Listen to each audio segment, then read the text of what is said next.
Hey everybody, welcome back. We've got some more phenomenal tournament coverage for you today.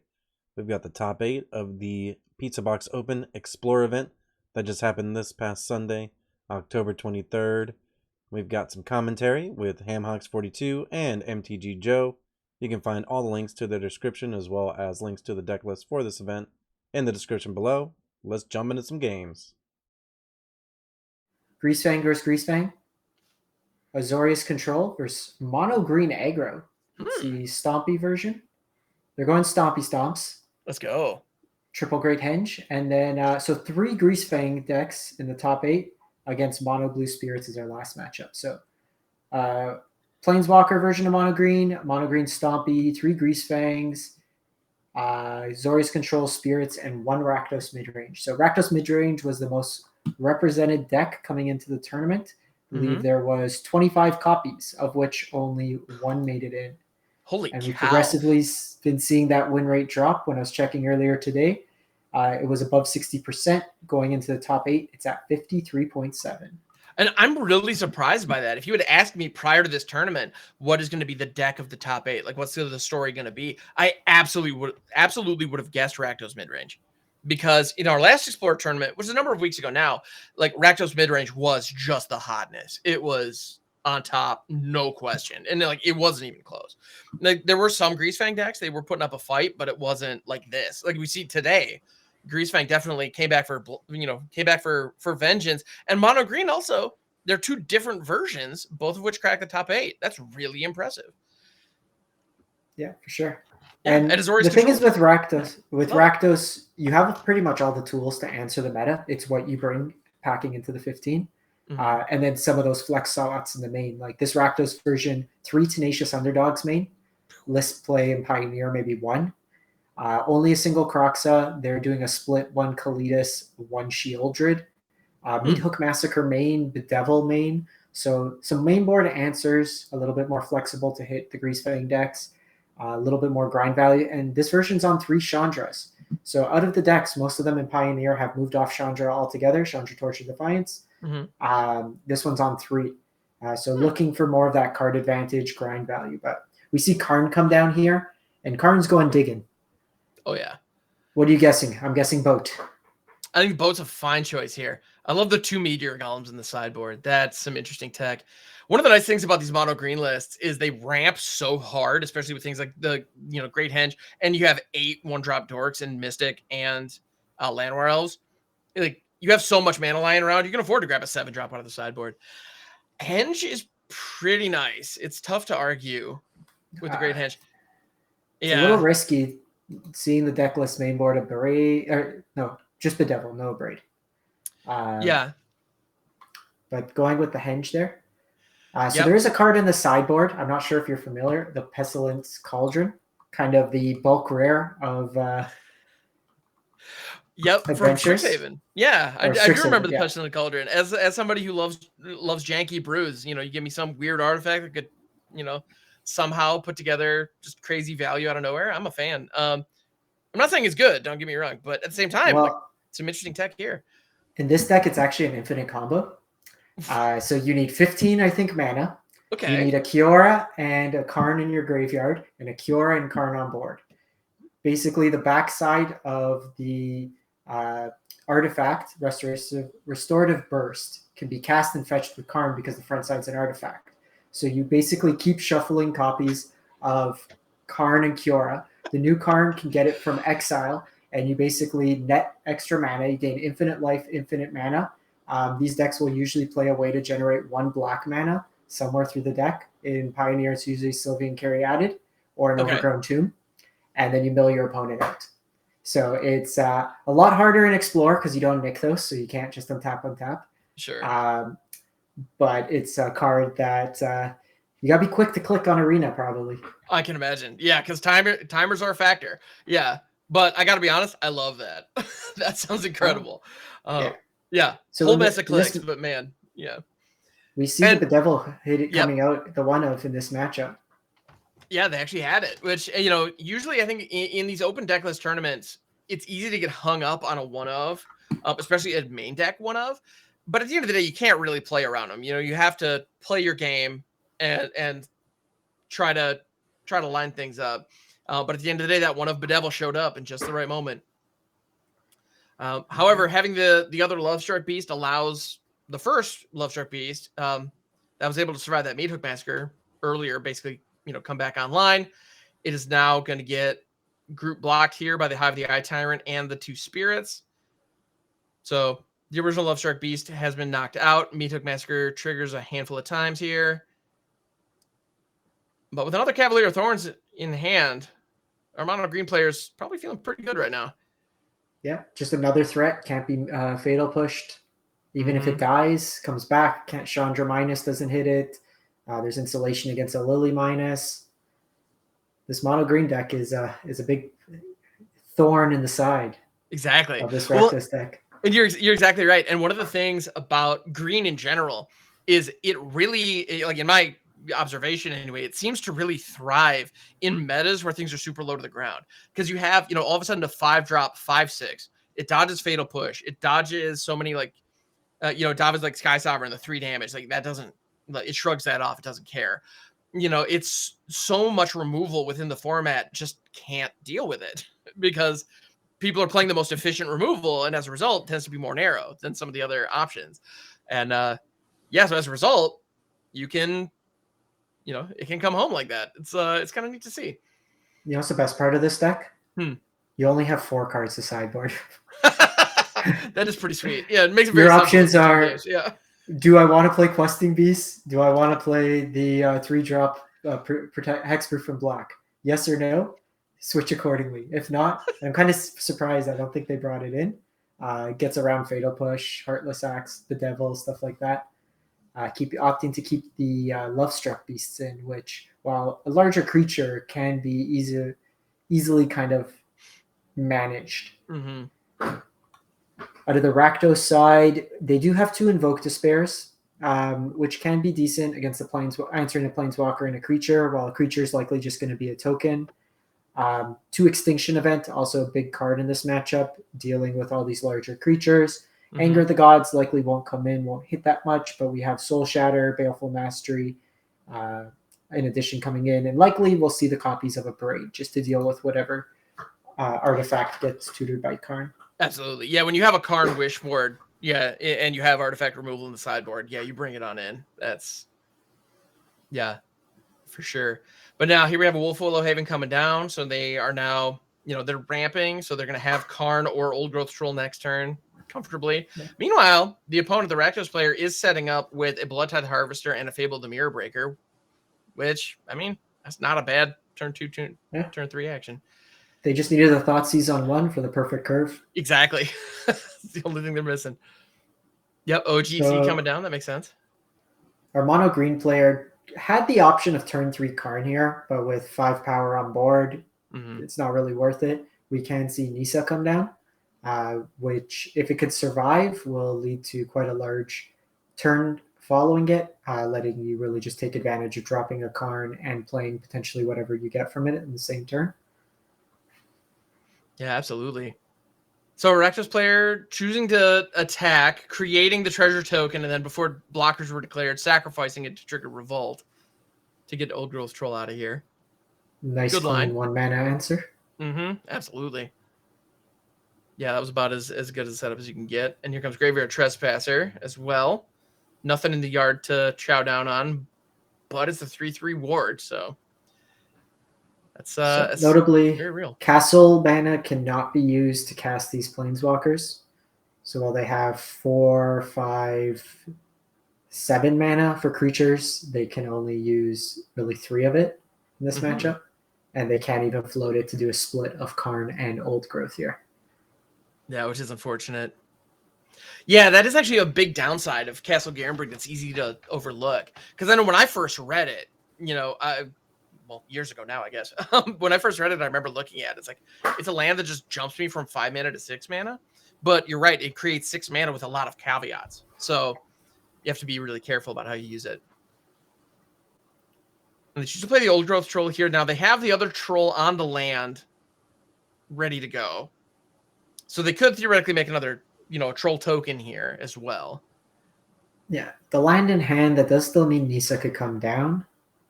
But we're seeing Liliana here. Oof. I think I do like the if they do force the sack here, make the second troll sack the token.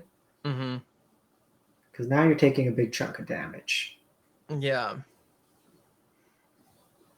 But no answer to the Kiki. They might have Pithing Needle, but at that point you're just dead to the board. Right. Yeah, and when you're in an aggro deck, especially when your best answer isn't necessarily who shakes the world, who animates the lands, you really don't want to be in a position where your opponent has Liliana the Veil as well as the Reflection of Kiki Jiki and a Blood Tithe Harvester. Because that can just be, removing one creature a turn. And at this point, yeah, the mono green deck is going to be able to effectively get one body per turn online, and just none of them will survive. Yeah. Yeah. So not that the Rakdos player needed more than one more turn to end it. Yeah. It didn't come up this match, but there is Pithing Needle should it be needed to deal with.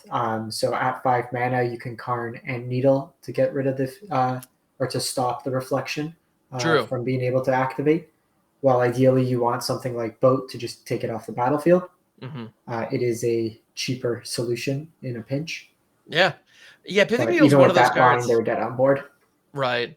Yeah, Pithing Needle is one of those cards. When it has a good answer, or when you're going up against planeswalkers or creatures with those abilities, it's just a nice, efficient answer that can get you what you need. Like you're saying, not the perfect thing, but does the job. And it's 1 mana. Yeah. It's colorless, no less. You can put it anywhere. Why not? All right. I mean, Llanowar Elves, Elvish Mystic, and 3 lands. Like that's a pretty. This looks to me like a pretty sweet opening hand. Yeah.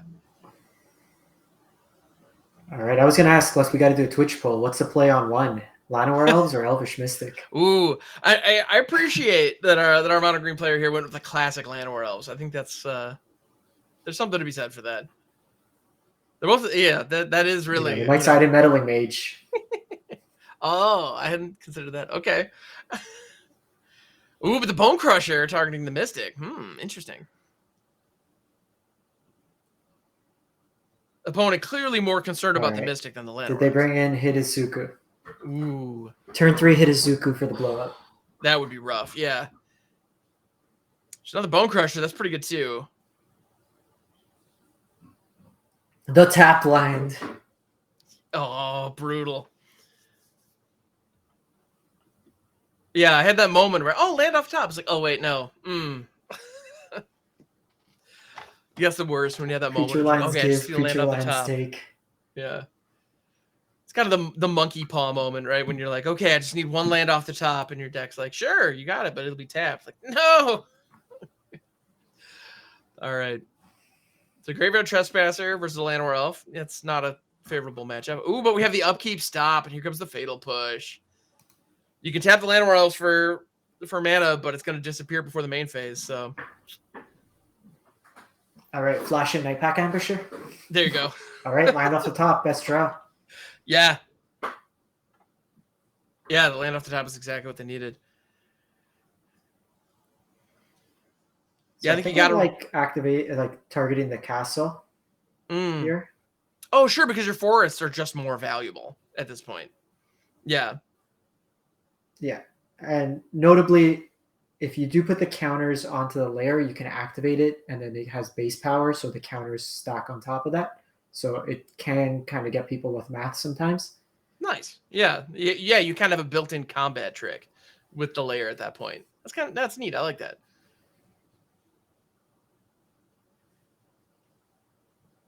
But yeah, so they chose not to attack with Castle Garenbrig. Rakdos player Yeah, when your opponent has Nissa down, you kind of have to swing at her. I get that. Yeah, but at the same time... This is interesting, because the thought is, if you were willing to block, it's a free attack. Just getting the 3 damage, because if your intent was to trade anyways...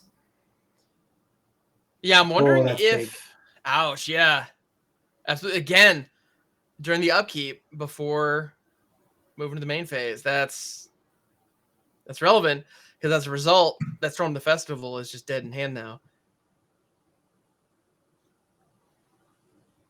And this kind of goes back to that turn. We could have had our mono green player with an untapped land cast that Nisa on 5, untapped Storm the Festival, and the game's likely a lot further ahead. Mm-hmm. Yeah, I think the Rakdos deck prioritizing, All right, killing as many mana producing permanents as possible makes a lot of sense. I thought Soul Shatter was perfect. I mean, it was exactly what they needed. yeah. All right, how many elves we seeing? At least one. Just one and a Cavalier. Now, this is an interesting choice. Do you grab the Elvish Mystic, which is a creature right now, or do you grab the Forest that Nissa can animate and have tap for double? Well, I think you have enough lines because your Cavalier's dead here.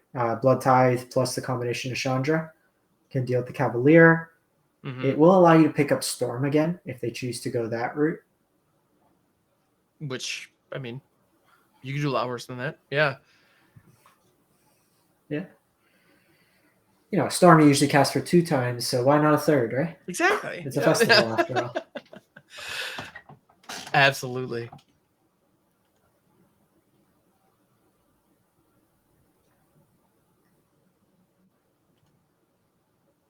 Okay, so they go with Chandra's just such a great card. Oh, yeah. They go with the uptick on Chandra, find a Bone Crusher Giant that can pick off the Elvish Mystic. And here comes the Fable of the Mirror Breaker. You know it. I mean, from Rakdos' side, you're only 2 turns away from the ultimate of Chandra. Mm-hmm.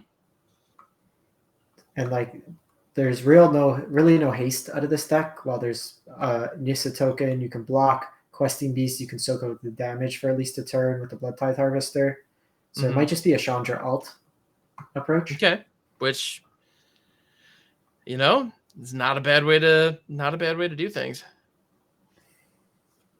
So here our mono green player has, they're gonna manually tap because they want to have as few forests tapped as possible before, when they go to play Nissa. Because now you get all your whole hand onto the field. And a Vigilant 3/3 to boot. So not bad. Beseju adds mana. It blows up artifacts, enchantments. It's a creature. What more can this land do? I know, right? No, that card's incredible. I think all the channel lands from Kamigawa are pretty cool, but that one, I understand why, besides Who Endures, sees play, all the way back to Legacy, or probably even Vintage, if I'm not mistaken, because it's just 2 mana, blow up a ton of relevant permanents. I mean, the fact that it can hit non-basic lands, too. I oftentimes forget about that. It's like, you channel a Naturalized. Neat. And it's like, well, no, it's even better than that. Yeah. It's fantastic. Look, whatever backdoor ways you have to deal with Solemnity 9 lives. Mm-hmm. Oh, yeah.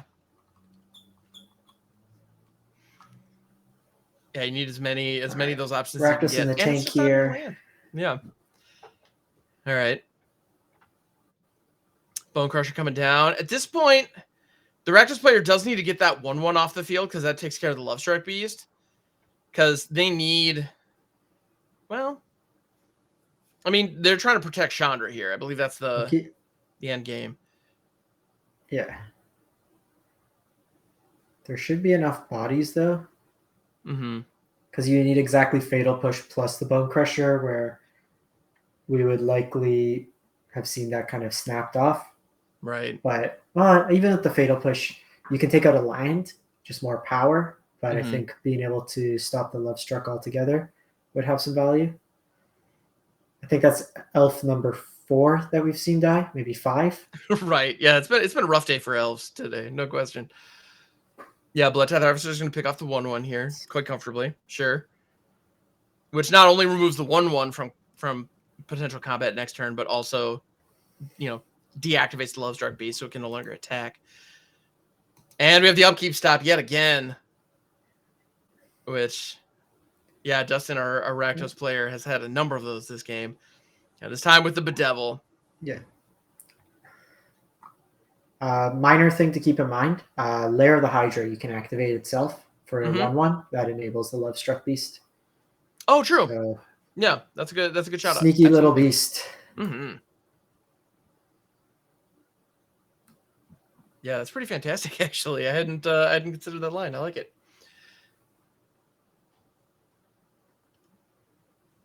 Pretty underwhelming.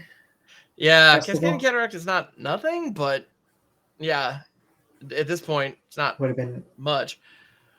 Well, and here's a situation where actually finding another elf on top would have been pretty nice because that would activate the Love Struck Beast.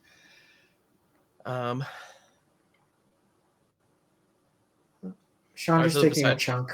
Yeah. Mitigate. Yeah. Sometimes, it's not removing the Planeswalker like you'd want, but it's preventing that ultimate, which that's worth it. And here comes the Reflection of Kiki-Jiki, which is, an incredibly powerful card, but it does not have haste, unlike the OG Kiki-Jiki. And there's also nothing copied at the moment. So I got to say, our mono green player has done a really good job of taking over this game again. Rakdos player just needs to survive the turn, upkeep, Pester Mite, copy. We got a Splinter Twin, and we're good. But yet another Storm of the Festival. My goodness. No, and there's the Questing Beast. So this is a Storm. Oh, yeah. One of these options here.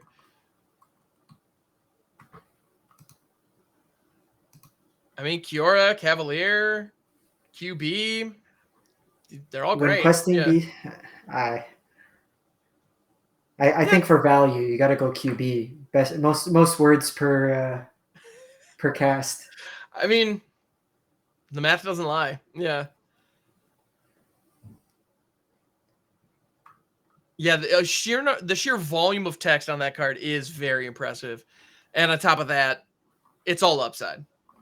Like, usually when you see a text box that big on such a cheap creature, there's usually some kind of downside. Nah.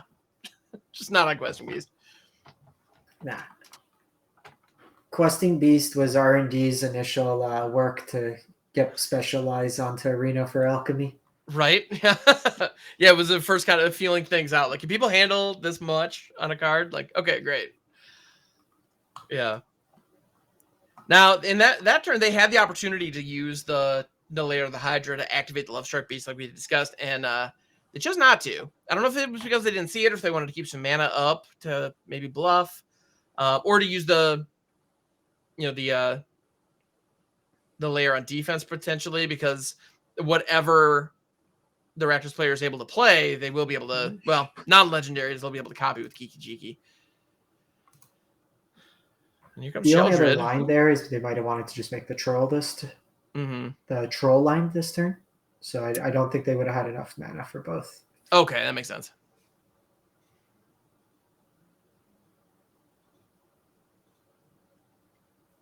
That Love Struck Beast actually. I don't know if you've run into it in Historic.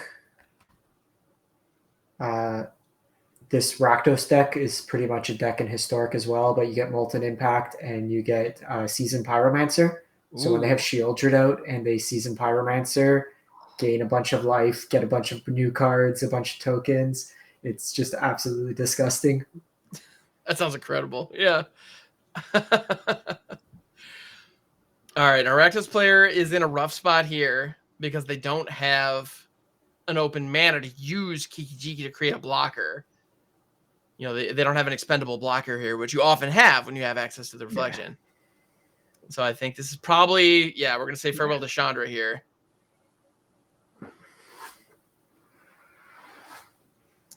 That seems like the right line. Yeah. The Blood Tithe at this point with Kiki's probably worth more. Mm-hmm. But Triple Festival. Another Storm the Festival, yep. It was the fourth of the game, if I'm not mistaken. It's pretty good.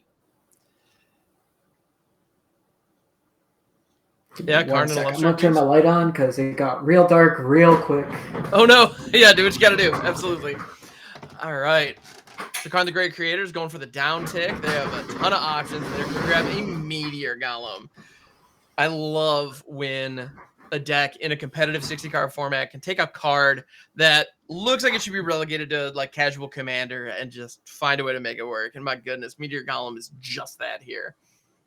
being able to pop the reflection or Sheoldred, that's money. And this is also game 3. So we need to keep in mind, this is game 3 of the top 8. So whoever wins this game is going to be moving on to the semifinals. So yeah, normally I think the boat, like notwithstanding Sheoldred, the boat's probably a better call because it's just recurring damage. Plus the uptick on Karn can animate the boat. Sure. But at this point, the only way a Rakdos player is really hanging in here is Sheoldred, gaining them life as well as draining mono green. Yeah, no, that makes sense. Yeah, because while the mono green player is in a really powerful position here on the board, they are, I mean, life total wise, they are at 12. I mean, it's just going to take the Rakdos player 1, maybe 2 good turns, and with the Sheoldred online, and that could be that. Blood tokens also represent 2 life, so keep that in mind. There's a virtual 4 life there. I think the only wrong thing that the Rakdos player is doing is using the wrong art for Sheoldred. It's definitely got to be the alternate. That's fair. Yeah. Like not even Phyrexian at least. If that's the only mistake that they're making, I'd say they're doing pretty well. Yeah, here comes the henge. All right, we're gonna see henge beatdowns with Karn. 9. That could be 9, pretty delightful. Not gonna lie. Yeah, so the Meteor Golem is gonna be coming down, presumably going after Sheoldred. Yeah, and that's gonna. So Sheoldred is gonna be gone before the Great Henge draw trigger, which is handy for mono green player here. And the Rakdos player was hovering over the blood tokens, so it looked like they noticed what you pointed out, that was additional life that they had locked and loaded that they ultimately didn't end up using. It's a bit tricky of a situation because you both need the blood to utilize these blood tithe harvesters for actual removal. So it's, damned if you do, damned if you don't situation. Yeah, it's a tricky situation to be sure. And now with Kiora and the Great Henge down, I mean, given the creatures that they have in their deck, basically it's you play a creature, you draw 2 cards. So that's pretty great. And they can also gain 4 life a turn off of Great Henge because of Kiora's downtick ability. So here we have an expendable Blood Tithe Harvester, but that's a lot of 5-power creatures crashing in. Yeah, trample on top. Mm-hmm. It's one of those things with. I think even though. Yeah, I was just going to say Kiora. I'm not sure if the untap's been already used, but just making the other troll untap the troll land. Right. Yeah. We've got another harvester.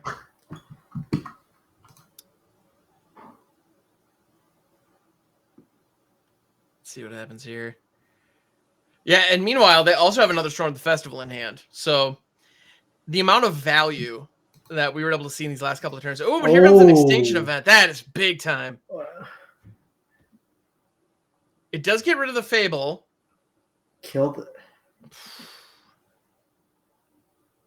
Oh, but there's. Wow. Yeah, and they keep their blockers back.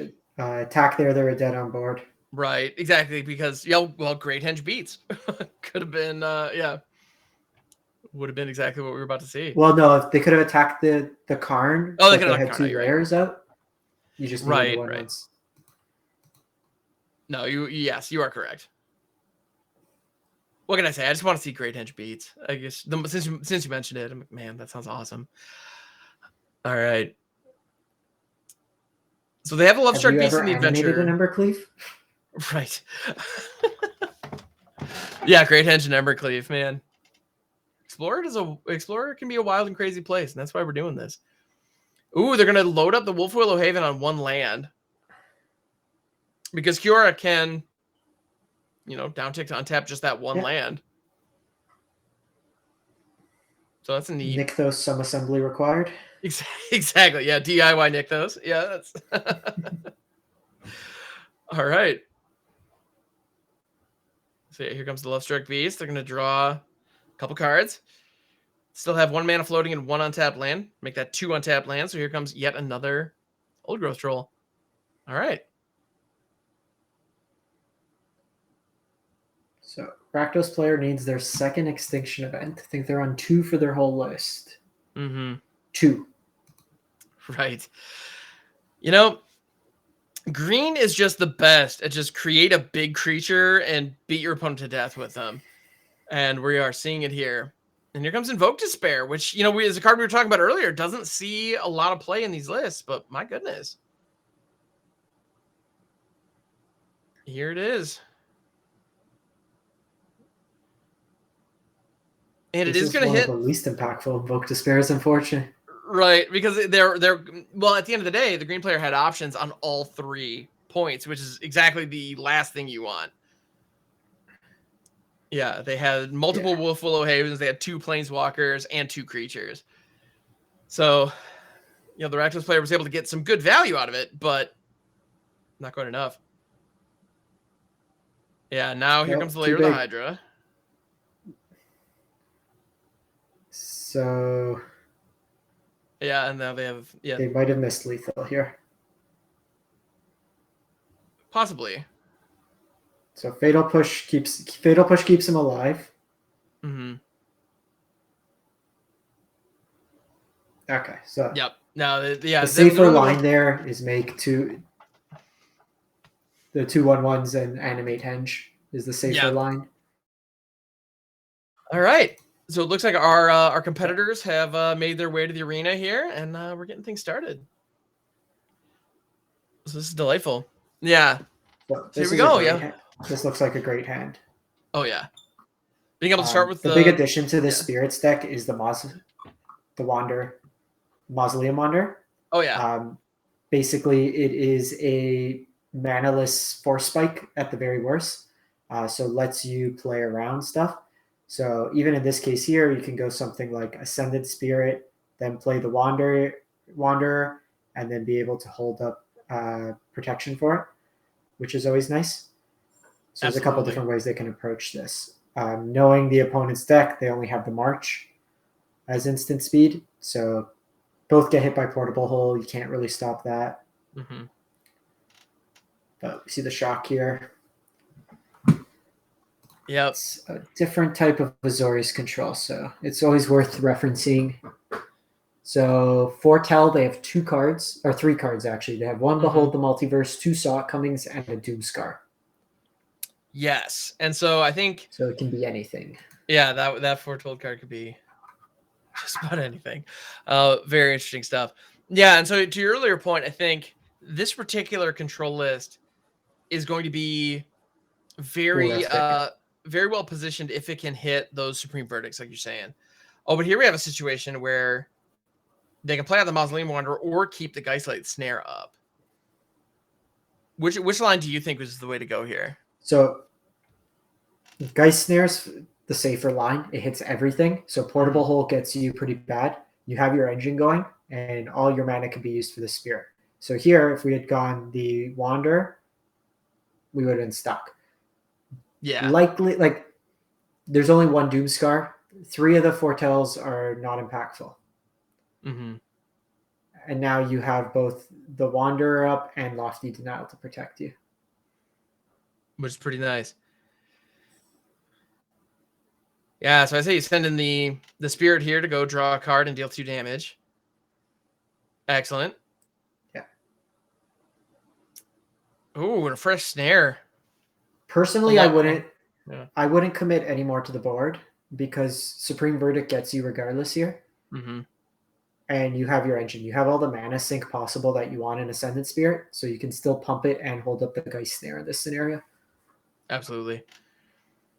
Yeah, I think you'll let the Behold the Multiverse hit. I mean, it's a little risky here. I can appreciate wanting to counter that because if you do, then maybe you deny them the opportunity to hit a Supreme Verdict, which you can't counter if they don't already have it. But if they do already have it, well, if they don't already have it, it's kind of a moot point. So, yeah. But if they throw another Portable Hole, they're exposed to Wandering Emperor this way. Yeah, which could be bad. So Yeah.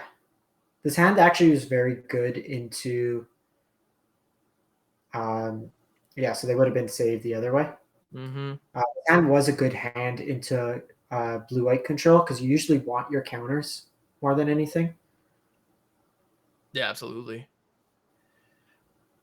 Yeah, Supreme Phantom Still in a good buffing spot here, though. buffing the Wanderer, and you got 2 counter spells and a flash threat back. That's not bad. Yeah, I like this holding it back here. Mm-hmm. Your Sailor's the play post-combat. If they do have the sweeper, it lets you keep putting pressure down. Right. And to be honest, I almost like not even doing the Obsession here. Like have that as your in case of verdict. Right. Yeah, that makes sense because you already have. I mean, the reason that you need to be drawing cards is so you can establish a board presence or hold up answers. Now, this does give them the opportunity to have the Lofty Denial as well as the Geistlight Snare. So, it's kind of nice. Shark Typhoon, okay. Yeah. You get a chump blocker, draw card draw this turn. Yeah, denies the obsession draw. The interesting thing with this Spirits deck is you can really pivot into a lot of different directions. You can be very aggressive in the manner in which you kind of draw this out. So we see this current mono blue player going more all in. Usually when I play tempo decks, I'm a little bit more passive and I play kind of more the control element of it. But it depends. Like again, it depends on scenarios, stuff like that. We see so many decisions with just 3 mana, 4 mana worth of spells each turn. Oh yeah. No, it's fascinating. My hat's off to anybody out there who can pilot mono blue tempo consistently. It's not easy, and yeah, I have incredible respect for the folks who can pull it off. Yeah, it's a taxing deck for what is this now? 7 rounds plus 3 for potentially the finals. Oh yeah. Wandering Emperor, you got to deny that. Game. Yeah.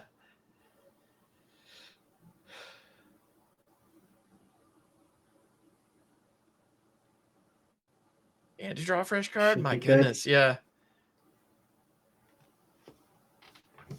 Well, yeah, with Geistlight Snare back, I mean, yeah, that was it. That was perfect. Yeah, now, had that Wandering Emperor been a Supreme Verdict, that would have been a different story completely. Yeah, I think Supreme Verdict is like the ultimate tech against this type of deck. And like you were saying before the match started, this Azorius Control player only has 2 in the main and none in the sideboard, which I am kind of surprised by because I feel like that card is just so strong against so many decks, and it really puts the hammer down against this one in particular. Kind of a cheeky inclusion. Unsubstantiate can deal with Verdict on the stack because it's not counter. Ha! All right. I like that. Come on. We're tempo players. Everything is on the stack. Nothing hits the board. Absolutely. So Azorius Control player has access to Farewell, which you don't really want a 6-mana sweeper against a bunch of force spikes. Mm-hmm. Settle the Wreckage could be reasonable. Forces to tap them out on their turn. 2 Mystical Disputes is likely just the fastest click you can put in the world. Counters literally everything in their deck. 100%. The Dovin's Veto is an interesting inclusion, and that kind of goes back to my earlier comment where there's like 20-ish creatures in this deck. So 25 creatures, 9 spells. 4 enchantments. So 13 targets. Mono blue will bring in likely just the Disputes. I wasn't paying attention there. Just kind of going over lists, but Disputes probably the only thing I'd bring in. Yeah, they didn't make many changes. Number of Supreme Verdicts, the Unsubstantiate could be reasonable. Yeah, I don't believe they brought the Unsubstantiate in, which was interesting. I think that would have been a fine include. But you got the Mystical Dispute in the opening hand. Yeah. 2 mana, 3 1-drop threats, and Lofty Denial. You can do a lot worse than that. Yeah. If you want to get good at Mono Blue Spirits, have an 8-hour flight and just have to wait in the airport for delays. Nice. A 2-hour bus ride to the airport. You can grind games. I like it. All right. Yeah, that sounds like a fine way to get some reps in. Yeah, so as much as you want one of these threats to have flash, Unfortunately, they don't. But they're just going to hold up the dispute here. That's interesting. I probably would have led with the Ascended Spirit. And it looked like our mono blue player was considering it. But now they decided to throw the Mausoleum Wanderer with the Mystical Dispute back to make sure it lands. Yeah, so the Mystical Dispute atop the Mystical Dispute. Tales old as time. Now, does our Azorius player have a second Mystical Dispute? All right. They likely drew the cycle this turn. Otherwise, they would have cycled it on one. Mm-hmm. Unless they were concerned about Spectral Sailor. Right. This match is going to be so confusing to know whose turn, what sequence, what step. Oh, yeah. Well, that's the thing. When you're playing, I mean, when you're playing with blue, the far more of the game takes place on the stack than it's just about anything else. So I enjoy that. I think it's a fun, different way of approaching the game, and that's what we have here. Shields down, no punish. And this is part of the reason with this blue-white deck just not having really any instant speed interaction. Mm-hmm. No Fateful Absence, 2 March. They could have had Cast Down there, but I imagine the Cast Down's out of the deck at this point. Probably, yeah. Yeah, but another Curious Obsession is in place. And you have Lofty Denial and Slip Out the backup, just in case. So if you end up having Stack Battle, you have 2 things you can throw into it, depending on how it lines up. And Slip Out's actually fantastic, just being able to get around Supreme Verdict, phasing out. Oh, yeah. Yeah, we've seen Slip Out do some pretty great things today. About this result. Yeah. As much as you want to deny that card draw, I think you really need to keep that counterspell for whatever's coming next. 1 top, 1 bottom. That's my least favorite thing to see a Scry 2 line up to. At the end of the day, Scry is just good value no matter what. But, yeah. Actually, no, 2 top, I guess, is the absolute worst. But, anyway. Yeah. I tend to overthink things. I don't know if that's abundantly clear, but here we are. Yeah, so we have 5 mana open on the Azorius control player side. We got 3 open on mono blue side. Supreme Verdict. Slip out the back. There it is. Yeah. And even one thing, like with Otawaro here, it can be used just to rebuy your own creature. Yeah.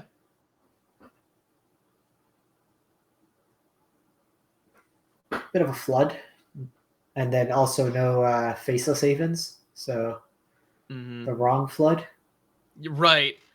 Yeah, exactly. A flood with a Haven down would be just fine, because then all of a sudden you'd be feeling pretty good. But there's one of the 2 Supreme Verdicts that lined up at a pretty good opportunity that just the right answer was there. Well, there's the Haven. Okay, excellent. Yeah, now that Spirit is a casual 6/6 with counter backup and a Haven online. Imagine sleeping up. You know, you can we have a bunch of counter spells, but a 1/1 that came down is just going to beat you in the end. Right. Yeah, that's the thing with these tempo decks. If they're allowed to keep any threat online, and Ascended Spirit is such a perfect fit for this deck specifically, because it doesn't stay a 1/1 for long. Yeah. And it, as we see, I mean, it's become a flying 6/6 that draws cards when it connects. It's pretty great.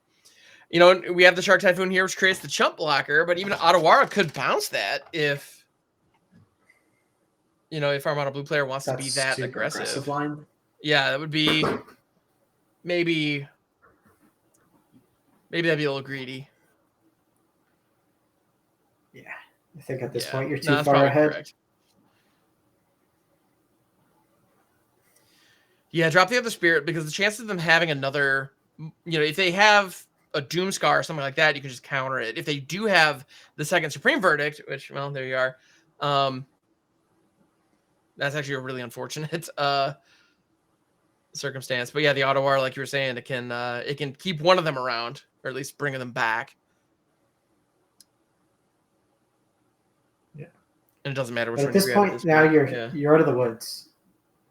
Every other spell could be countered at this point. Yep.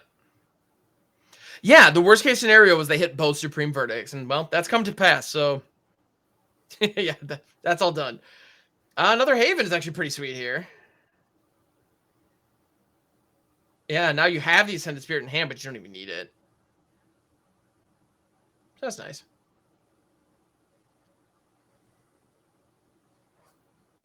Yeah, but they're gonna play it anyway. Makes sense. Because the Faceless Havens do tap for snow mana, so they can be used to level up the Ascended Spirit. And they still have 1 blue back, which is all they need for the Lofty Nile. So, all right. This is looking pretty good. Well, Spirit's 2 to activate. So first mode. It's a little bit more expensive than Evolve Sleeper. Right. So they but they have 2 snow mana down. Right now. Yeah. They couldn't activate it. No, they have the 3, but they'd have to tap a. Yeah. Yeah. So we see them hovering over the Supreme Verdicts. So Mhm. I think they realize as well they're out of the woods there. Yeah, absolutely. The next draw is going to be pretty big, I'd say, for Mono Blue. Mm-hmm. The Double Haven is big because it also gets around Wandering Emperor. Right. But the castle could eventually chump block. Mm-hmm. Yeah, it's incredible how Vigilance went from being like pretty solid. Like Vigilance has always been good, but the moment Wandering Emperor showed up, Vigilance just became excellent. And yeah, it's just such a big deal. And here we go. So they decided to level up the Ascended Spirit, keep the mana back. You're going to settle the wreckage. Lofty Denial is just enough. They have 3 mana open. They need 4 to pay for it.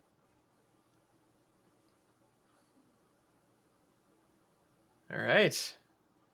Yeah, that's getting a Settle there, because Settle is the answer to these Faceless Havens. Mm-hmm. I'm actually curious. Is this blue-white control deck on any Field of Ruins?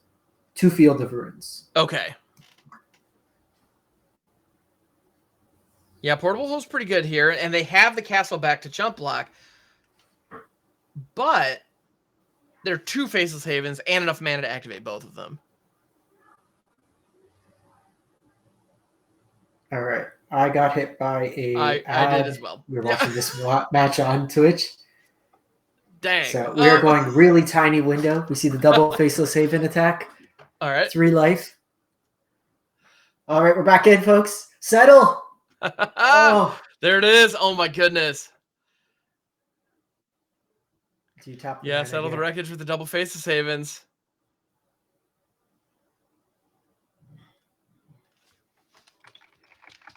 The nice things about Magic, even in the tiny window, you can more or less see what's going on. Yeah, so Rattle Chains is coming down. Just playing that dual deck, the really miniature one. Exactly. So they use the mana from the Faceless Havens to cast, some of the mana from the Faceless Havens to cast out a Rattle Chains, which, okay. But here comes Teferi. Oh my goodness.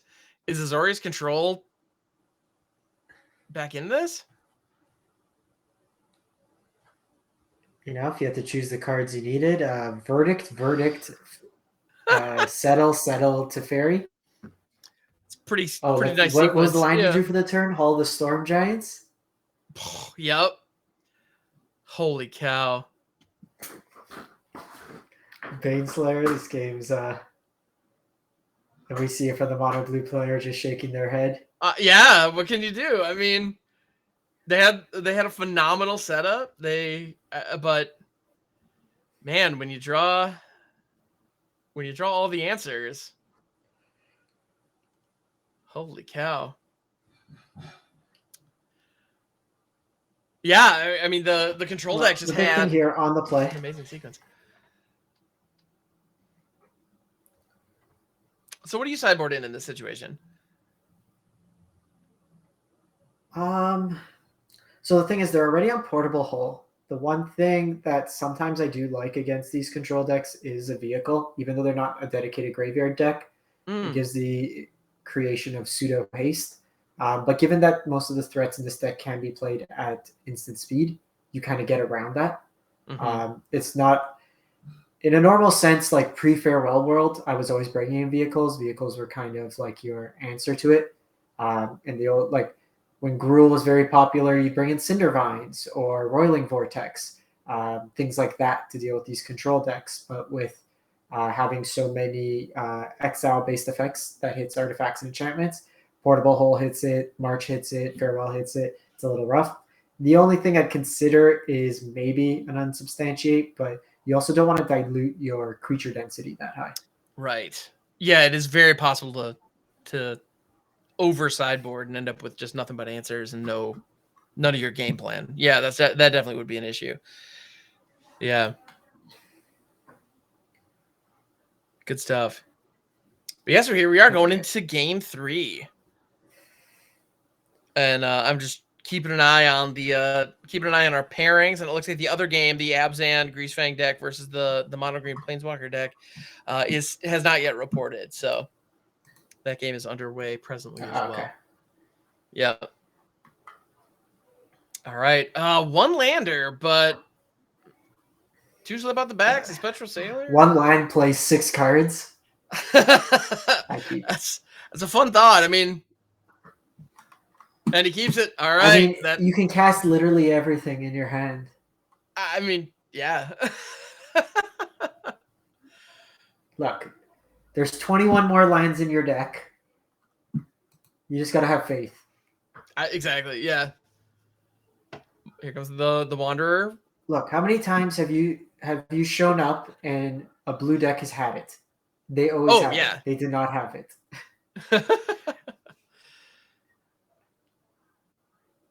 Oof. Yep. There's the Supreme Phantom. So on the play, one lander, and the Portable Hole shows up, which was about the best thing they could have had.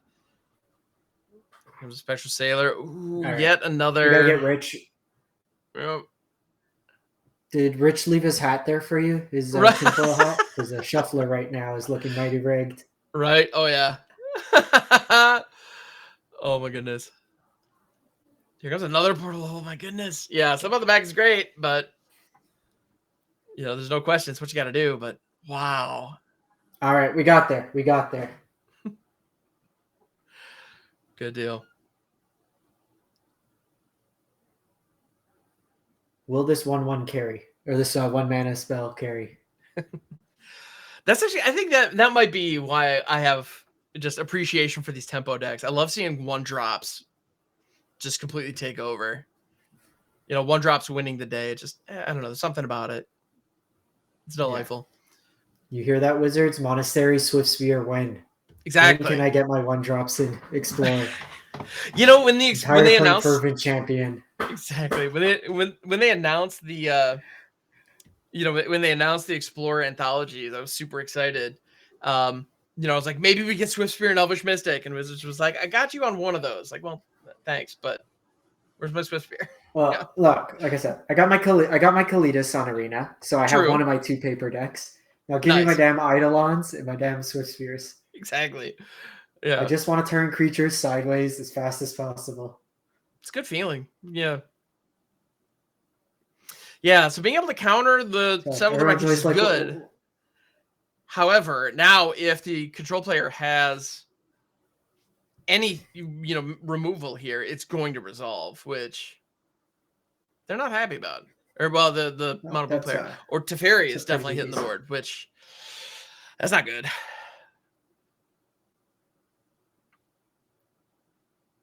I think you got to force Phantom here. You got to take Teferi off this turn. You can't afford 2 card draws and an untap. Right. Yeah, exactly. A control deck always having at least 2 mana up with drawing 2 cards a turn. That's just, that's backbreaking. And they want to go face. They want to keep the pressure on and try to bring the game to a close. But Teferi is Teferi. It just, got to take him out when you can. All right. Irrigated farmland is cycling.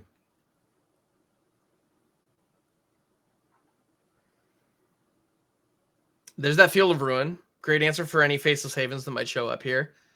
Supreme Verdict. Slip out is handy, but yeah. Yeah, they're going for the Sailor just because it's, it's the biggest body and potential card draw later. So that makes sense.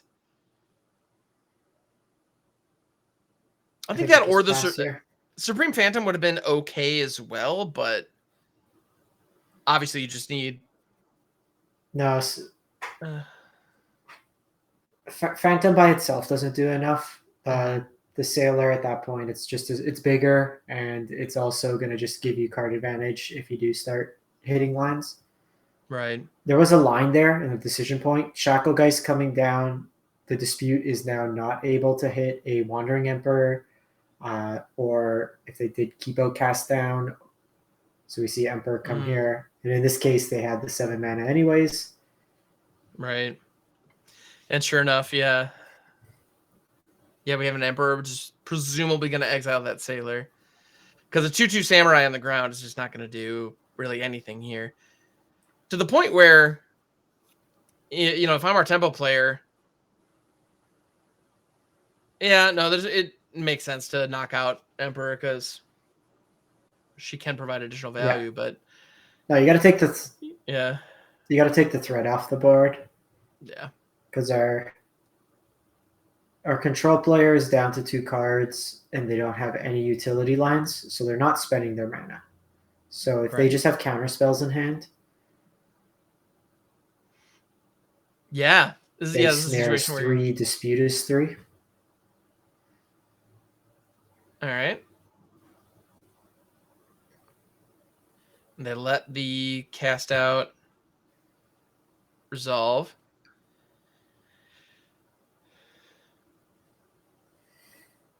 Going after the Sailor, so they get an activation. Draw another Shacklegeist. Not amazing, but hey, a 2/2 flyer, you could do worse than that.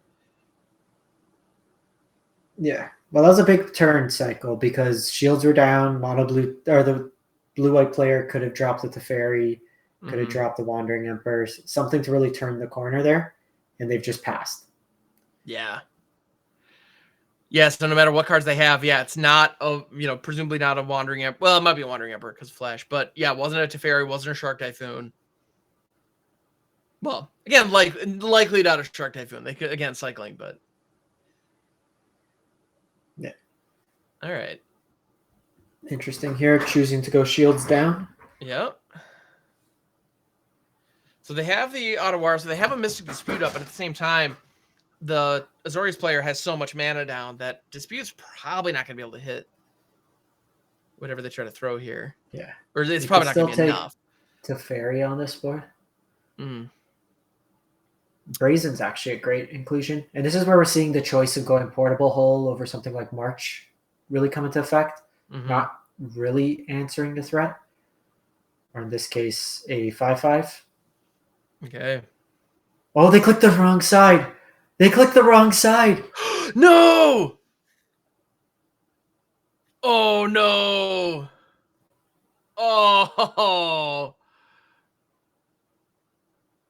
That is heartbreaking. Yeah, you hate to see it. Because it was such a clean answer, too. And just, oh, man. Ouch. For the finals. Oh, no. Oh. And is that that 5/5 shark might just be enough here. Yeah, because I can't really afford to attack as much as you need to get in for damage. Yeah.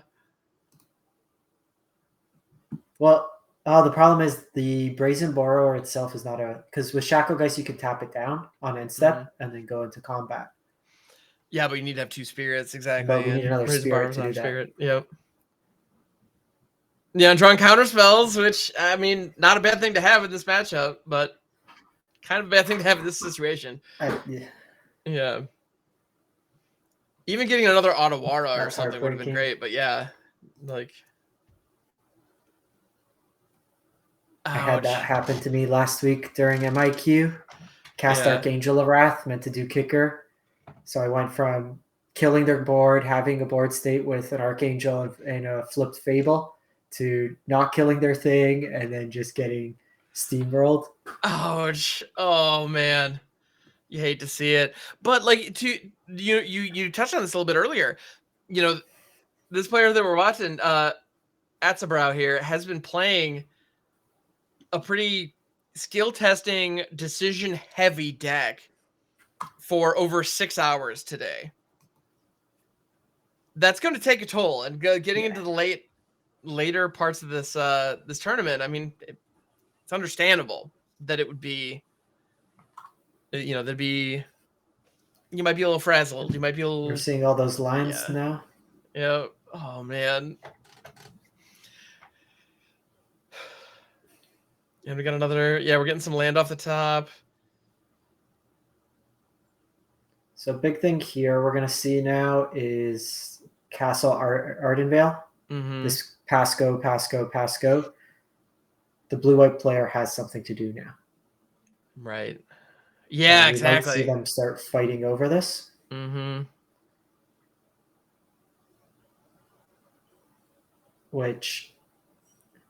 So with this current state, you can push through 3 damage, but we might be like the blue-white player has had 4 turns of just drawing cards. Mm-hmm. Yeah, and if that Brazen Bar, if it had been the petty theft, if the misclick hadn't occurred, yeah, they would have been dead 2 turns ago. Yeah. And we can also just see a breaker card and Dovin's Veto here. Mm-hmm. While soft counters, you could stack them all up. And our mono blue player is losing the mana count for Mystical Dispute. Okay. They are paying for it. Okay. Yeah, but being very deliberate as to which lands are tapped. That makes sense.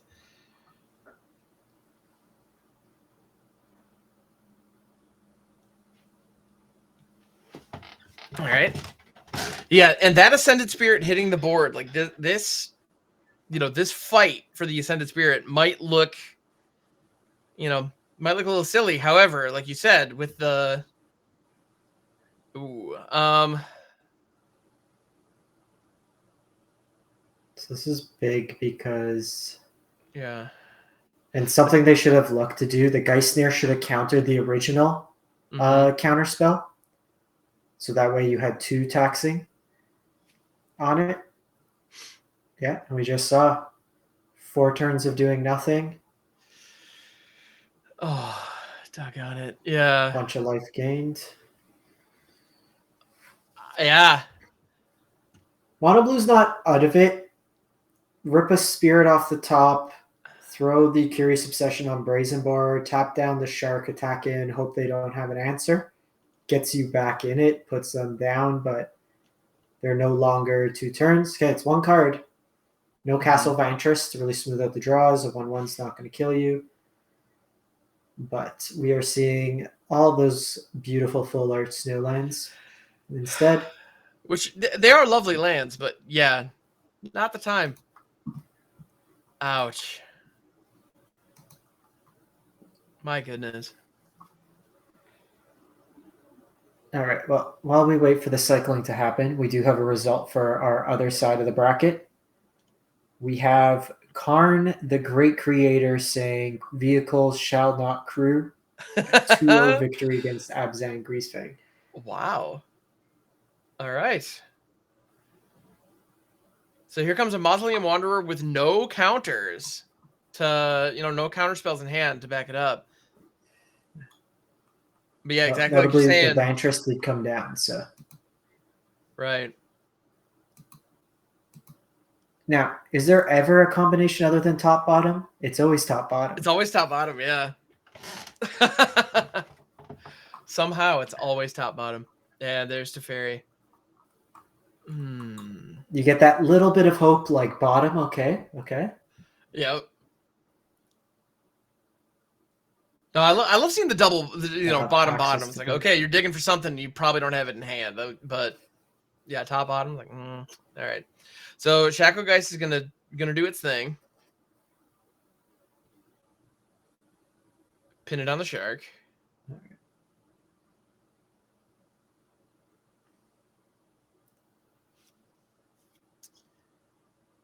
Here comes another Ascended Spirit. Okay. Good mana sink. Bumps up the Wanderer. I mean, you got to put Curious Obsession on something, but what do you attach it to here? I'm thinking probably the Wanderer or the Borrower. You definitely don't want to put on the Shackle Geist. Yeah. Yeah. And the reason I say that is because the Shackle's letting you actually deal with this board state. Like, oh yeah. Ooh. Well, and my thought is you don't want to give. I mean, yeah, Shackle exactly. Oh my goodness. Yeah, Shackle's letting you deal with the board state, and at the end of the day, your opponent already wants to get rid of the Shackle Geist, but that Settle the Wreckage being being that one card in hand. I mean, my goodness. Hard Ascendant Spirit, no pressure, but now all of the pressure is on you here. Yeah, I don't think I would have played the lined out that turn. Yeah, I would have held it. It just gives them free information. Ouch. Arena would have been beneficial there because you always get priority for your spirit. So bluff like you have protection. Right. Yeah. I mean, they only had one card in hand. What could it have been? It can't be Settle. Yeah, there's no way. What are the odds? Yeah, exactly. Like, you got to take that shot, absolutely. And dang. We got to tell Pizza though, if Blue White wins, we got to get the soundbite from Strider. We need the you got you baited. Right. Yeah. This. Well, oh my goodness. Yeah. Pizza people, are you enjoying the content? Don't forget, subscribe to the channel. It's free. Hit that bell icon as well. That way, anytime any of our new content comes out, you're able to see it right away.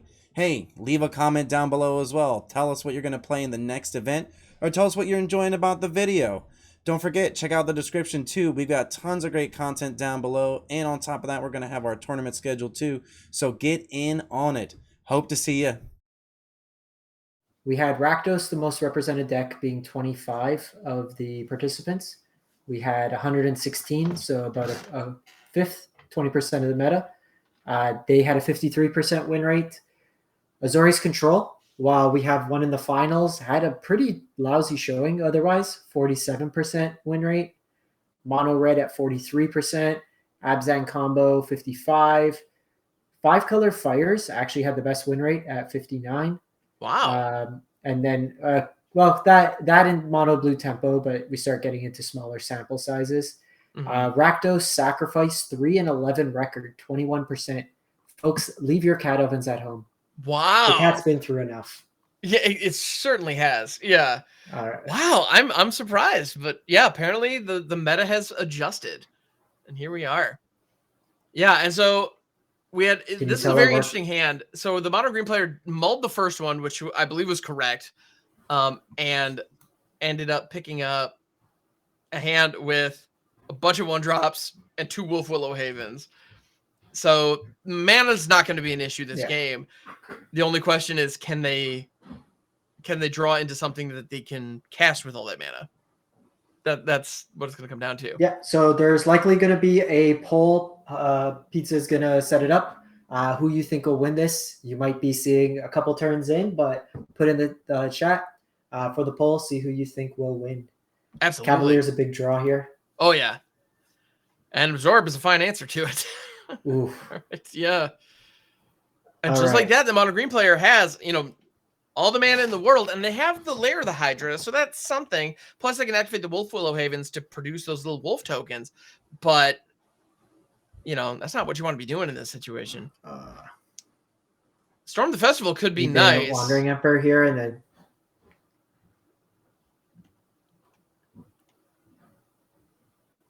No, I think you go Mystic Attack, try to bait out the Emperor, and then Storm. Yeah, but here comes the Storm. Upside here is you can hit Nisa. All right, not bad. Yeah. Not great, not bad.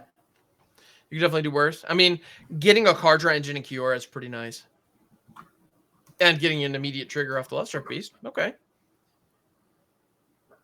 Yeah, Lovestruck Beast is up there as one of those cards that it's easy to underestimate, but at the end of the day, it's pretty darn good. No, Lovestruck Beast was a thorn in my side for 2 years. I play mono red. Do you know what mono red doesn't like? A 3-mana 5/5. Yeah, 3-mana That 5/5 also that can brings block along with no restrictions. Yeah, it's not great. Yeah. Yeah, you could throw as many swords on a Fervent Champion. It ain't doing much against a 5/5. Nope. Yeah. No, Lovestruck Beast. Yeah, that was in Eldraine Standard. We had, I mean, Oko was just the thing, but then once that got banned, Adventures was the thing, and then when Clover got banned and that kind of got taken down a peg, Lovestruck Beast, Great Henge. Yeah, you had the Lovestruck Beast, Great Henge, and then you had the Fervent Champion Embercleave, and then it was like those were your, But wait, there was also players. the Gruul, Great Henge, Embercleave. Oh no, that's true. Actually, that deck was terrifying. Yeah. Gruul Adventures. Oh my goodness. The deck the mana never worked for me. My opponent always had Eddie on one, and I always had tap land. Dang, yeah. Oh my goodness. The potential was just so strong there. Yeah. Anyway, so we have a situation where we've got our mono green friend here has just more mana than they know what to do with. Fortunately, the Storm of the Festival is in the graveyard, ready to roll. I think you have to attack with the Lovestruck Beast here to pull any, potentially Wanderer. Like if they have it, draw it out. Playing the Mystic here is kind of the one thing relevant. Yeah. I think they're valuing their board right now more, where it's like, yeah, you can save this, but this kind of telegraphs as well if they have like a Verdict or Sweeper that they're fine with letting this resolve potentially. Yeah. Which could be, whether or not this gets countered is going to be very telling. Because at this point, the control deck has a ton of cards.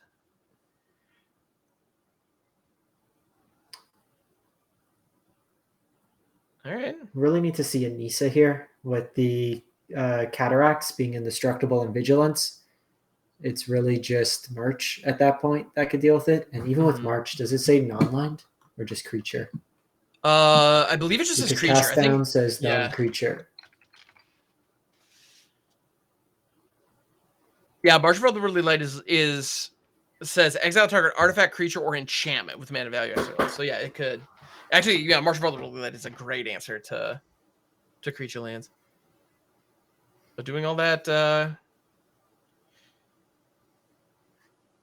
pre-combat, Lovestruck Beast connects. So if they have to settle the wreckage, which it was the one that I'm definitely concerned about. If I'm in the mono green, the settles are on the side. Oh, they are. Oh yeah, good call. Thank you. And I have no doubt they're coming in for game 2. They're playing for Farewell. Yeah. There it is. Yep. One of Farewell. Always have it on turn 6. How? How do they always have it? Look. Chat. If you want to draw this well, $1,000 a month, like the Magic 30 bundle, you too can get Arena Premium. It's a proxy deck. It's the opposite of what Rich has for the Shuffler. You too can draw like a champ. My goodness. Yeah. Arena Premium. Yeah, that's the... Could you imagine if Wizards of the Coast actually came out with that product? What I have.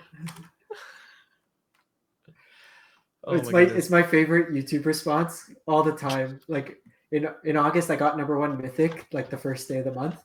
Nice, yeah. Mono red, and I got I had like an 87% win rate, like something stupid. Nice, I had a bunch of people telling me the deck wasn't good and they couldn't win. I'm like, it's just because you're not on Arena Premium. Get on it, and then you'll see. I don't know what more I have to tell you. I got #1 with 87% win rate. I think that's clearly the deck can work. There's enough of an it's right there. So it's just it's Arena Premium. You don't have the Shuffler settings scrolled the right way. The Shuffler settings, my goodness. Yeah, I love this. I'm not gonna lie. All right, so so Kiora is gonna be. I say the combo of Kiora plus the Willow Haven. That's just nice. Like, that's just fun tech. I like it. Yeah. And here we have Cavalier Thorns coming down. Well, now imagine that with Nykthos when you're generating instead of just 2 mana a turn, 10 mana a turn. That'd be pretty nice. Yeah. Ooh, Cavalier Thorns. It does reveal the Nissa, which is going to be going to the graveyard. So that's a mild bummer. Now Well, they have an opportunity to throw the OGT here. They've used their farewell already. So they either need to spend a whole bunch of mana on a march to exile the Cavalier, tuck it, or the 2 cast outs. It's the only exile removal. Well, I guess the Wandering Emperor, so it's going to be a weird dance of do you, don't you? Attack with the Cavalier. Absolutely. And that's the one thing with like the Wandering Emperor. It's added just this whole other dimension to the game where typically, you want to force, you want to attack, but now you're being passive, which plays into their board, where just the presence of it alone is kind of a fog effect. Right. Yeah. Yeah, absolutely. Well, and that's something that we see in formats where Settle the Wreckage is legal. And yeah, Wandering Emperor is very much the same way. And now we have it in standard. So that's kind of fun where you have situations where it's like, okay, if I attack with everything, it's lethal, but what are the chances that they have it? And you end up going into what might be suboptimal attacks. Yeah, the idea of just playing around it. That was actually a big moment when I realized, if I'm playing a deck that has counterspells in it, even if I don't have them in hand, just the threat of them could result in my opponent not casting their spells. And it's like, well, the counterspells, even the theoretical counterspells are doing their job by preventing my opponent's spells from resolving. Feels pretty good. So yeah, and we saw that even going back to the Spirits matchup, that game with Blue-White on the control, Shock and Hallow Fountain on 1 pass, representing Mystical Dispute, threw the blue player off in terms of the curve. Exactly. Yeah, it makes a big difference. All right. Yeah. So they haven't snuck it into their sideboard and pulled in the second copy of Farewell. So they haven't cheated yet. Not yet. Yeah. So they're in the tank. They're thinking. Another feature of Arena Premium, by the way. Just mid-game does not sideboards. want us. Yeah. Yeah. That's actually the Premium Plus. Got it. Okay. That's $2,000 a month. Just think of the Hasbro stakeholders, please. The poor Hasbro stakeholders. Yes. All right. So it would appear as though the control player. I had a second where I was like, are they going to forget that the Cavalier has reach? But nope, they remember. But here we have Nissa, who shakes the world in hand. But against a control deck that has 7 lands untapped, most of which can produce blue. Yeah. So that's a thing. And we've seen this version of Blue-White's got a lot more counters than you see. 2 vetoes, 4 censors, 2 absorbs, 2 sock comings. Yeah. Wow. Comes down. I was just about to say smart money is on Nissa not resolving, but she does.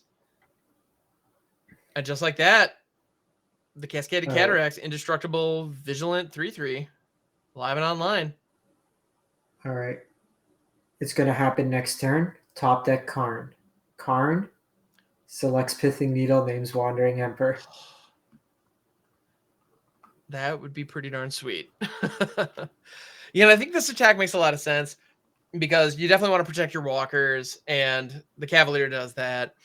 Attacking with the Old Growth Troll would almost be guaranteeing that it just bites it. And Love Struck Beast offers the trade. They do have the March, which is a phenomenal answer for that Cataracts. But now you have the question of, do they block the Love Struck Beast, or do they let their life total be halved if they don't have the Wandering Emperor?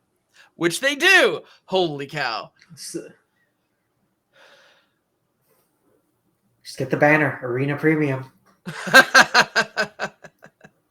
They go with the uptick so the shark can take care of the Love Struck Beast, no problem. And now they have a 6/6 that can be a 7/7 first striker next turn.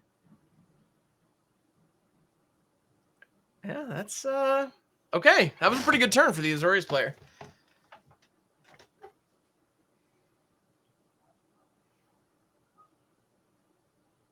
Yeah, but that said, they're down Something to 1. Interesting for this matchup. I was just going to say the time. We can't see the clocks right now, but okay, it's happening. What did I say? Karn, go get Needle. I think Pithy Needle out of the board is it's a great It's idea. happening. Get it. Get it. Come on. Get it. Got him. Yep, there it is. Don't name the Wanderer. Yeah, no. Name the Wandering Same Emperor. character, not same card. Yeah. One was playable, one was not. Exactly, yeah. I wanted to like the Wanderer. Actually, one was playable. I mean, the Wanderer with Command the Dreadhorde is a combo. That's a pretty killer combo, yes. All right, they're going to bounce the Cavalier. For me. Just attack Nisa. Nisa's more of a threat. Karn needs to animate this Pithing Needle. Exactly. We need to see Pithing Needle lethal. Nissa is legitimately. Yeah, I think Nissa is legitimately the bigger threat, so that makes sense. Oh, what's the Supreme Verdict? So one thing what they could have done there is float the mana with the elf, and they could have cracked it to make a 4/4 there. So true. Losing out on a creature that turn. But do they just have enough mana with all the 2, 4, 8, 10, 9 mana? They're one short. So if they would have done that line, they would have had it. Mm-hmm. Actually, no. Animate the Pithing Needle. It is lethal. It's lethal. Would have had it. Oh, no, man. Count your mana. It's lethal. Excuse me. Oh, my goodness. Yes, always count your mana. Bonder's Enclave is pretty sweet here. It's more card draw. Losing more Karns, which is mildly problematic, but not the end of the world. I don't want safe lines. Pithing Needle, lethal. The people have spoken. Yes. We demand lethal Pithing Needles. But now we have the Great Henge Kiora combo, drawing into yet another Karn and a Cavalier for good measure. Okay. It's pretty nice. The record goes down. Pithing Needle on Wandering Emperor was lethal. I called it. Yeah, no, I'm impressed. I'm so upset. It was so close. We were right there. I would have never had a better moment in my life of called shot. Oh, Doomscar. Okay. This is going to get the Cavalier trigger, which is pretty nice. You got Nissa. You got Storm the Festival. Yeah, reloading a Storm. Okay. Not bad. Not bad. Okay, we're going to try this again. Karn, animate the Great Henge. Yes. Yeah, you generally run Karn for that passive and then the down tick. But that uptick can get some work done. Yeah. Yeah. This could have been done last turn with a 1/1. Well, and there's the layer of the Hydra down there too. Or they're going for the needle. Go for the needle. Do it. Do it. Oh my goodness. All right, looks like they're going for the layer. Yeah, just make it a 1/1.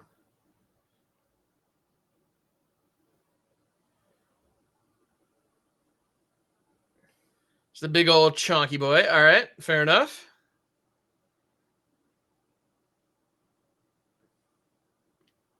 Casual 19 damage on 2 cards that are not creatures. Feels pretty good. And that is the end of game 1. All right. All right. Now, for very complex sideboarding, you could buy my sideboard guide for this matchup. You're going to click the 1 of Questing Beast and add it into the deck, and you're going to move the 1 Voracious Hydra. Whoa. You just blew my mind there. I never would have pieced that together. I'm impressed. This has taken me years to find. See, this is the call for this tournament. Mm-hmm. See, Mono Blue had to think about things. Mono Green? Nah. Does opponent have black removal? Yes. No. If so, does opponent have Planeswalkers? Yes. Questing Beast in, Voracious Hydra out. Dude, I love wish boards. So for the actual sideboard for blue-white, we're likely going to see the Angel package come in, Baneslayer and Lyra, the 2 Settles, the other Farewell, and the 2 Aether Gusts. Yeah, I think that's We'll spot likely on. see the sensors come out. Force Spike is not very good with the deck making 7,200 mana. Yeah, exactly. Yeah, when your opponent has And 12 mana on turn 4, it's like, well, okay, maybe this isn't helpful. Yeah. Good stuff. decent hand. Yeah, absolutely. You got 3 lands. You got the Wolf Willow Havens. Good old Lovestruck Beast. Can't go wrong. All right. Let's go Visetto.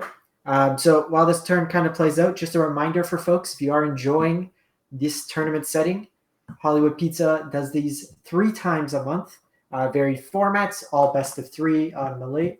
The next tournament will be standard on November 6th. So if you do want to join in, free to play, cash prizes, you can use that money. Arena Premium, boom. Free to play to Arena Premium. There it is. As well for kind of a self-shill. If you're looking for deck lists every single week on my YouTube channel, YouTube at MTG Joe, I do weekly meta breakdowns. All that untapped premium data that's behind a paywall. I go through it, I highlight trends, everything like that. So jump over if you want to get data to play in these tournaments. I usually highlight everything leading up to the tournament that the week is. So Hollywood and I kind of go back and forth to try to coordinate to give you the hottest decks, the best meta kind of advancements, especially with Meat Hook Band. If you want to know what you're playing, it's all there. Boros midrange, not the call. Don't play it in the MIQ. Good to know. All Sarah right. Paragon. Sarah Paragon will be the life and death of me in standard. I will repeatedly play it. I mean, it's a The great thing card. is, when Sarah Paragon's good, it's so good. Right. No, I mean, but you when read they it always pops have her son too. Yeah, I mean, that text box pops. Like, it looks great. It's like, oh, Mega Luris? Yes, please. Yeah. So, yeah. But no, thank you. And to be fair, yeah, they had. Well, I was gonna say, I was planning on playing Mono Black the day before Meat Hook ban. Then they banned Meat Hook. Didn't go into effect till Thursday. I had Friday to practice for a Saturday tournament, so I'm like, wedding announcement good, Fable good. Let's play Boros. There you go. So You know, that makes a lot of sense. Those are 2 really good cards to take a guess on. Yeah. Good stuff. Well, and yeah, and genuinely thank you for letting people know where they can find you. Because don't worry, I was not going to let this broadcast end without making sure we got the various plugs in. Because yeah, that's important. Yeah, absolutely. So yeah, if you're not currently following MTG Joe, also by the way, I'm just going to point this out. Like, how many MTG players are there named Joe? Probably a lot. This is the MTG Joe, the one. Just point that out there. Yeah, except technically on Instagram, I'm MTG Joe too. So I couldn't get the number 1, but I got the YouTube bummer. one. That's all that matters. But we all know. So yeah. If MTG Joe 1 on Instagram is out there, I'm coming for you. But yeah, and then also check out Hamhawk on Twitch. He's my morning right before work starts. Oh, thanks, I got man. The early stream. Yeah, I always appreciate that. Before my calls start. So if you're looking for like top tier competitive information, metagame analysis, information on sideboard guides, that kind of thing, yeah, MTG Joe and Hollywood Pizza got you. If you want to see just like a chill time where people are like, "Wee, cards are fun," I got you. That's my stream. Yeah, twitch.tv/hambox42. Also on the YouTubes doing various things. All right. So sorry, we have the finals. The finals are going on right in front of us, and yeah, we're too busy just hanging out, having a good time, and throwing out various shills. So the green deck does have the ability to put 5 power on the board. It's round 10 of a tournament. True. It's round 10 of a tournament. I think we all need a break, but yeah, this is a big swinging moment. Teferi has survived a combat step. Yeah, that March of Otherworldly Light has been putting in some work this game. And being able to get rid of, the creature lands are really strong, but March being able to knock them out where X equals 0, being able to get rid of, in this case, a 3/3 body, exiled no less, for 1. That's pretty fantastic. Come Storm the Festival. Now, the control player has 3 cards in hand. Is one of them a counterspell? That turns out to be yes. And Dovin's Veto, no less, which is a pretty good one to have. Make a 2/2.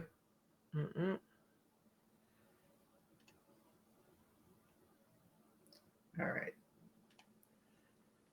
This one is likely over at this point, I would say. Needs to be a pretty unfortunate string of draws. Yeah. When Teferi's been able to point, when you've been able to activate Teferi this many times, you know, and now having a 3/3 on board, yeah, it's definitely not looking good. Yeah, because even what they can do is they can activate Castle pre-Teferi to sculpt their draw with Teferi, and then untap again. Yep. Which we're going to see right now. Kind of, they're still getting value from it, but top is probably not what you want to see on the other side. Nope. Okay, QB down. Excellent. Let's go. QB time. Yeah, exactly. Yeah, if the Questing Beast hits, then Teferi is going to be in trouble. That's probably the best draw because Emperor Token can't do anything. Don't attack. Teferi. No, go face. Gotta go face. And the reason we're saying that is because the Questing Beast has an ability in that novel on it that if you deal damage to a player, you deal that much damage to one planeswalker they control. So they did just miss out on 4 damage to the life total there. Section 7, subparagraph 8. Exactly. Rules and requirements. Yeah, absolutely. So it's a missed opportunity. If this game ends with the control player being at like 3 life, I'm going to be so sad. Somewhere on Twitch, Jaffer is just yelling into the void. Yeah. Okay, so we have a Pizzabox. Yeah, that farewell's pretty nasty. Ooh, those are 2 great hits. Yeah, Karn and Cavalier. That ain't bad. Card for Pithing Needle.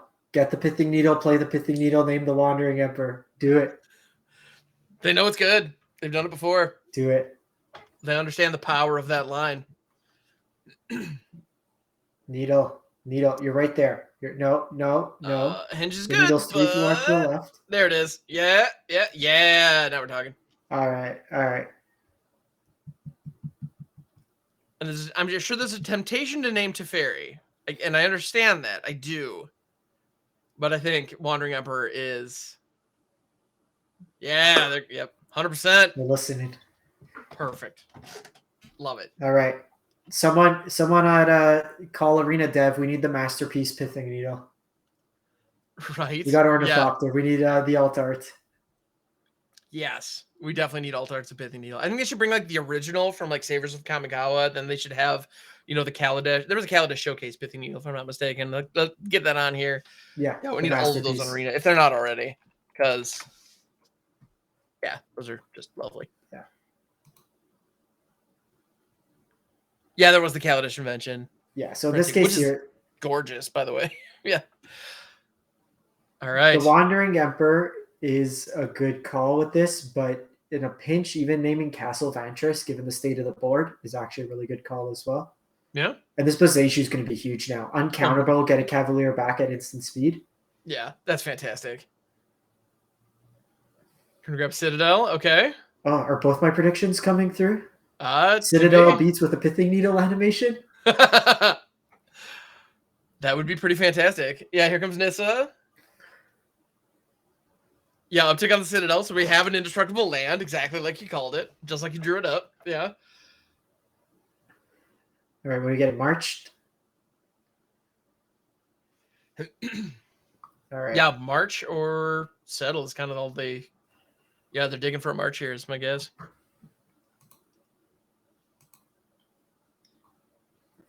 Yeah, because those settles, I'm sure, came into the...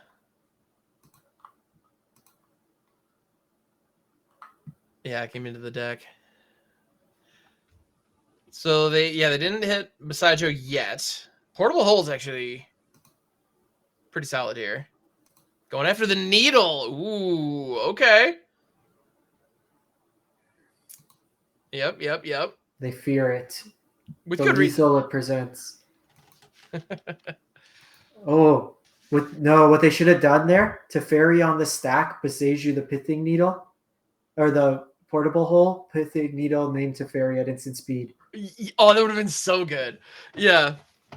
Exactly, because yeah, you give them one more land, but who cares?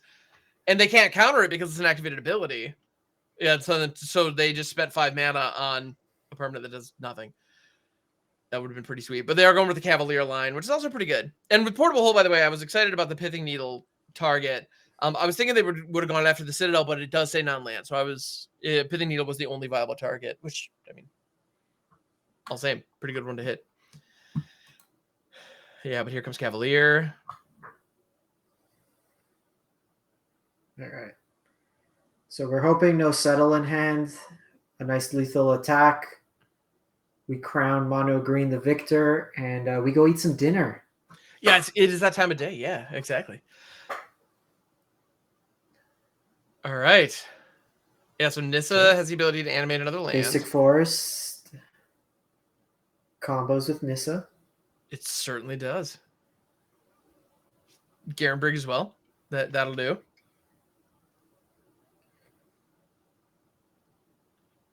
So we have 11 damage represented. Azorius needs to have... Well, there's a Field of Ruin down there. So that can blow up the castle. Potentially. Saw it coming on the storm. Okay. One card down. Yeah, the Field of Ruin is still untapped. So they could animate the layer as a 2/2 here. Which, they see it. Or no, it could be significantly more than that because of Nissa. Yeah, it could be a 4/4. Nissa's math. Yep. It's a little awkward with not tapping your castle. Oh, 5/5. Yeah, that's right. Never mind. Oh my goodness. Yeah, it turns out Planeswalker passives are pretty good. Are we going? Are we getting settled? That's the question. Are we getting settled? If that's a settle, then blowout. If not, we have our victor. It's over. Oh my goodness. Wow. Mono green. Now those were definitely some epic games, am I right? Big shout outs to Visetto for taking down the event with mono green planeswalkers. I want to give a big shout out as well to Hamhawks42 and MTG Joe for the phenomenal commentary in the top 8. I want to thank you, the viewer, for making it this far into the video. If you haven't already, hit that subscribe button, bell notification, like the video, and leave a comment down below will be greatly appreciated. And you can definitely check out all the tournaments that we host in the description below as well. We do 3 a month with cash prizes, so definitely get in on that. Stay cheesy.